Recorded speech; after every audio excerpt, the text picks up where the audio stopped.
Bismillahirrahmanirrahim. Assalamualaikum warahmatullahi wabarakatuh. Selamat berjumpa lagi dengan Ibu Ani.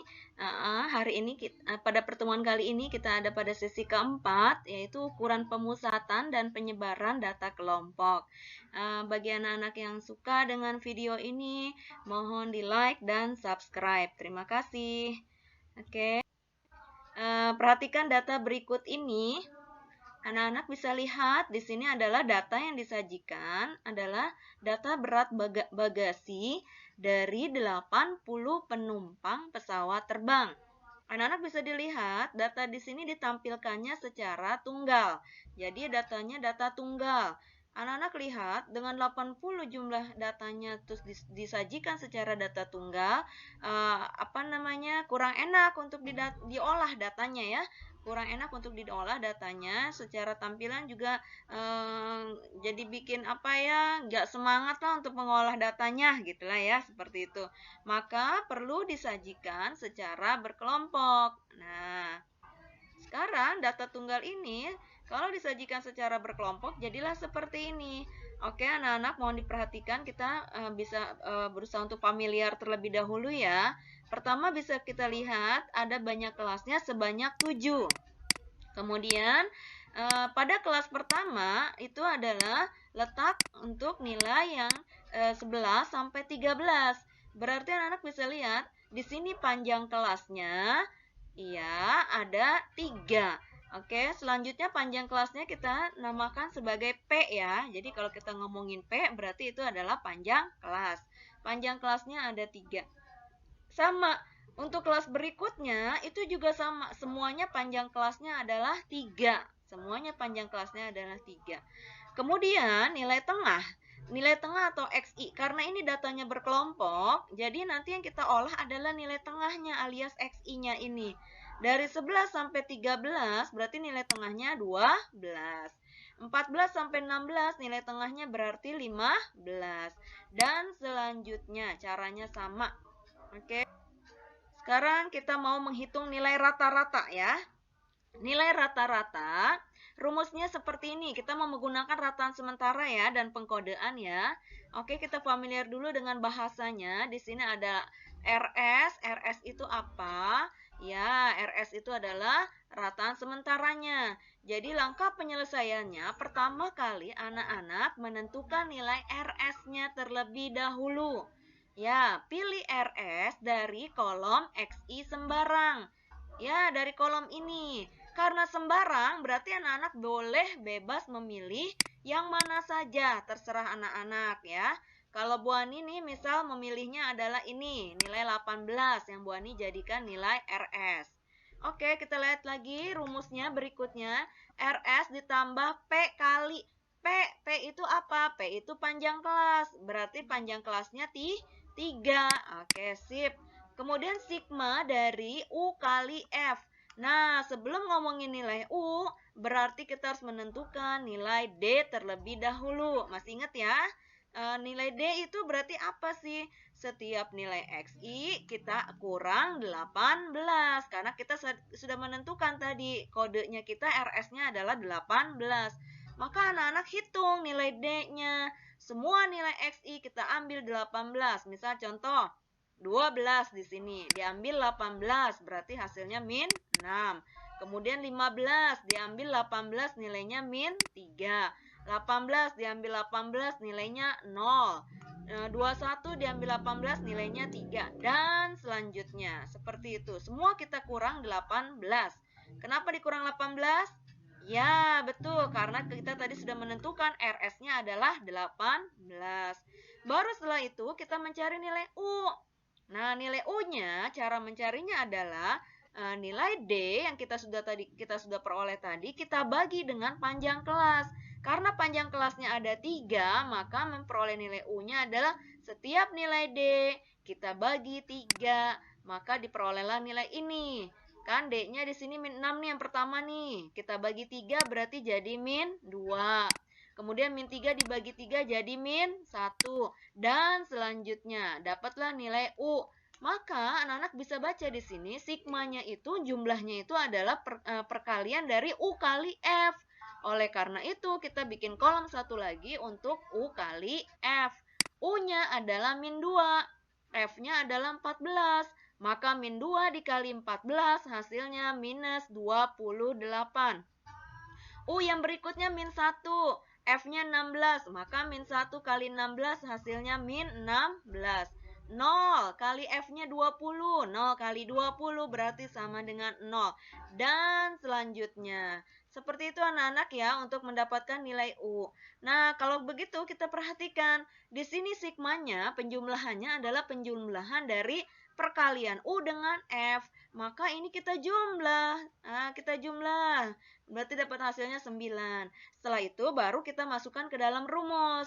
Dengan RS-nya kita tadi 18 ditambah panjang kelasnya 3, jumlah U kali F-nya 9, kemudian jumlah frekuensinya 80, maka anak-anak hitung terlebih dahulu 3 dikali 9 per 80. Diperoleh hasil 0,34, sehingga 18 ditambah 0,34 hasilnya 18,34. Oke, semoga anak-anak paham ya. Lanjut. Kenapa sekarang kok tiba nyari ragam atau variasi simpangan baku? Nggak apa-apa, karena kan lanjutan dari rata-rata ya. Kita lanjut aja kerjanya. Jadi, ketika mencari rata-rata, mau dilanjutkan mencari ragam atau variasi, rumusnya kan seperti ini tuh, anak boleh perhatikan. Tadi ketika mencari nilai rata-rata, sigma UF nih kita udah punya nih, ya kan? Kita berarti nanti tinggal nyari ini, sigma dari U kuadrat F, gitu. Oke, sama. Berarti karena ini melanjutkan ya. Rata-rata kan tadi nyari D, habis nyari D nyari U, habis itu kita U-nya kita kali F. Jumlah UF-nya 9. Nah, kita sudah dapat ini sigma I1 sampai N untuk U kali F. Kita sudah punya nilainya 9. Mana yang belum kita punya? Yang belum kita punya ini. Sigma I dari 1 sampai N untuk U kuadrat kali F. Maka anak-anak buat satu kolom di sini untuk mencari nilai U kuadrat. U kuadrat berarti minus 2 nih yang pertama. Dikuadratkan hasilnya dapat 4. Kemudian min 1 dikuadratkan hasilnya dapat 1. 0 dikuadratkan hasilnya dapat 0. Dan selanjutnya. Sama ya polanya.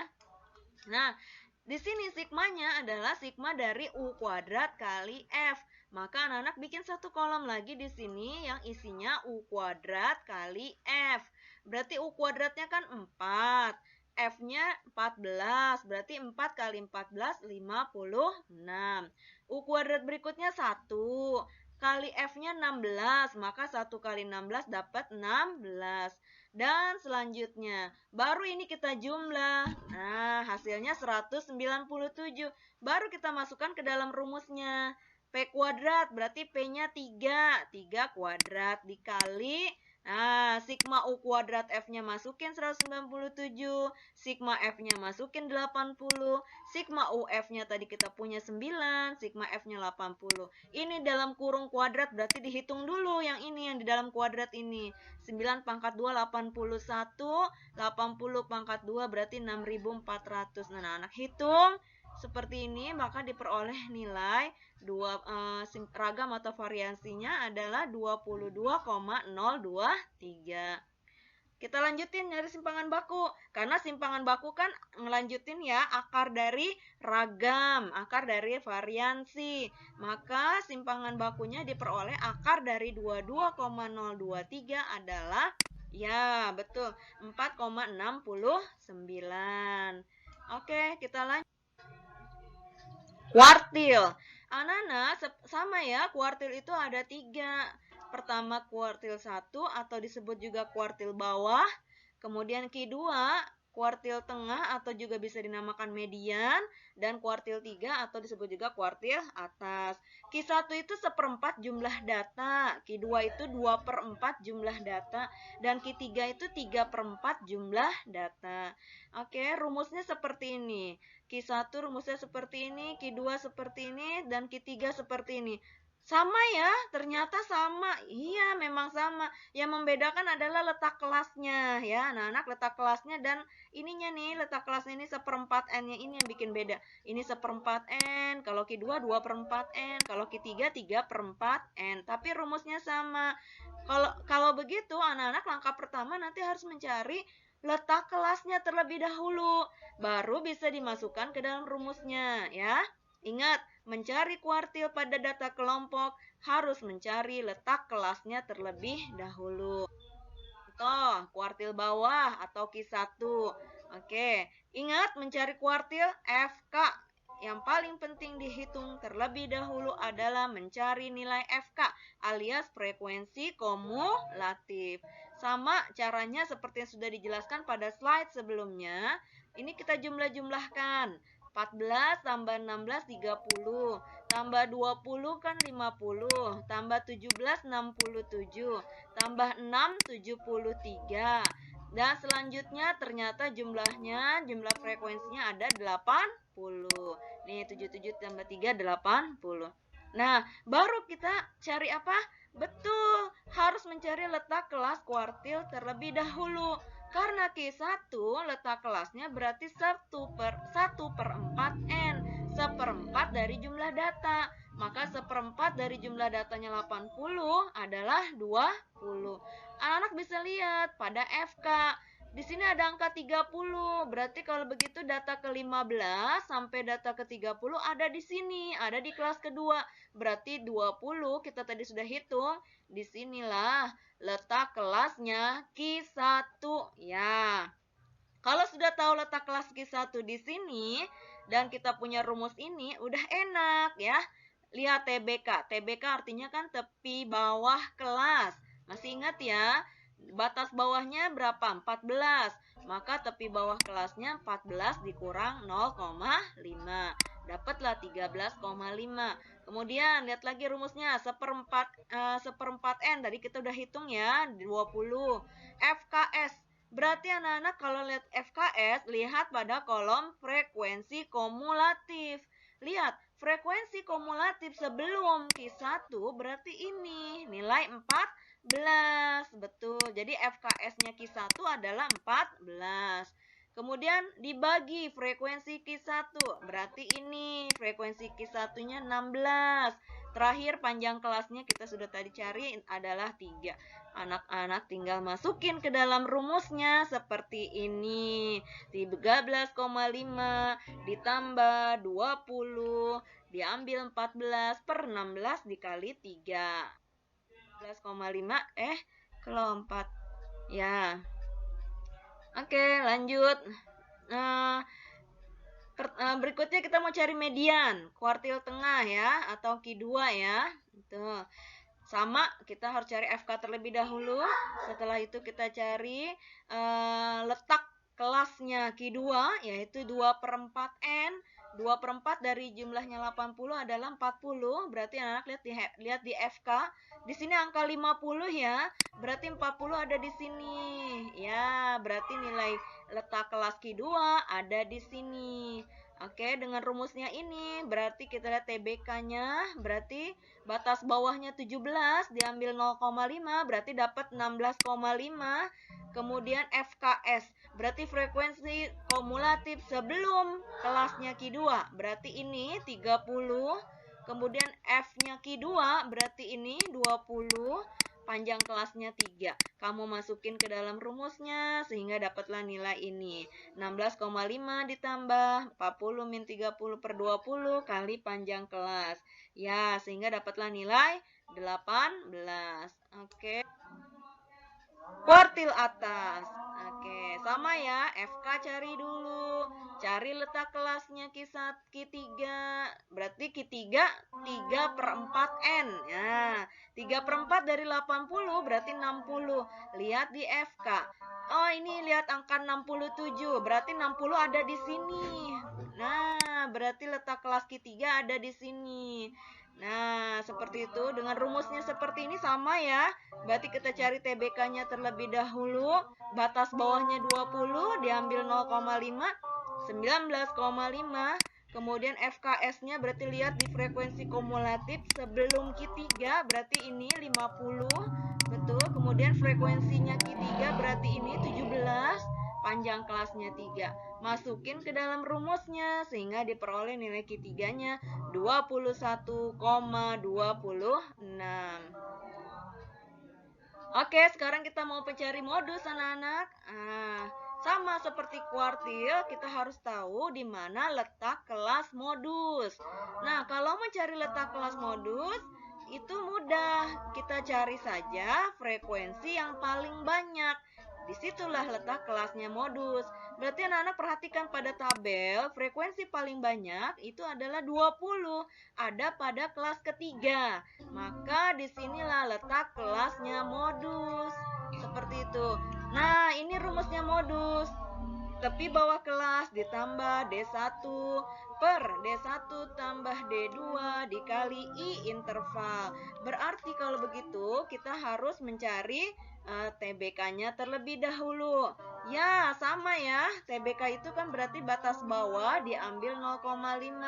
Oh, ini ngejelasin D1 ya. D1 itu apa? D1 itu selisih frekuensi modus dengan sebelumnya. Sedangkan D2 selisih frekuensi modus dengan sesudahnya. Selisih ya. Oke, berarti artinya frekuensi modus kan 20. Berarti D1 itu selisih dengan sebelumnya berarti selisih dengan 16. Kalau dengan sesudahnya berarti selisihnya dengan 17. Kita cari dari TBK-nya dulu. 17 diambil 0,5 dapat 16,5. Sedangkan D1 selisih dengan sebelumnya berarti 20 dikurang 16 berarti dapat 4. Kemudian D2 selisih dengan sesudahnya berarti 20 diambil 17 dapat 3. Ya, panjang kelasnya 3. Anak-anak masukin ke dalam rumusnya. 16,5 ditambah 4 per 4 tambah 3 dikali panjang kelasnya 3. Dapatlah nilai 18,21. Oke, sampai sini anak paham ya. Alhamdulillah kita sudah selesai. Anak-anak tinggal latihan ya, latihan soal. Seperti biasa nanti di upload ke Classroom tugasnya. Kemudian nanti ada evaluasinya juga lewat form. Yang dicari adalah menentukan nilai rata-rata, kemudian ragam, kemudian simpangan baku, kuartil bawah, kuartil atas, median, dan modus.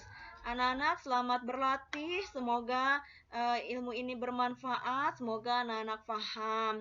Terima kasih atas perhatiannya. Assalamualaikum warahmatullahi wabarakatuh.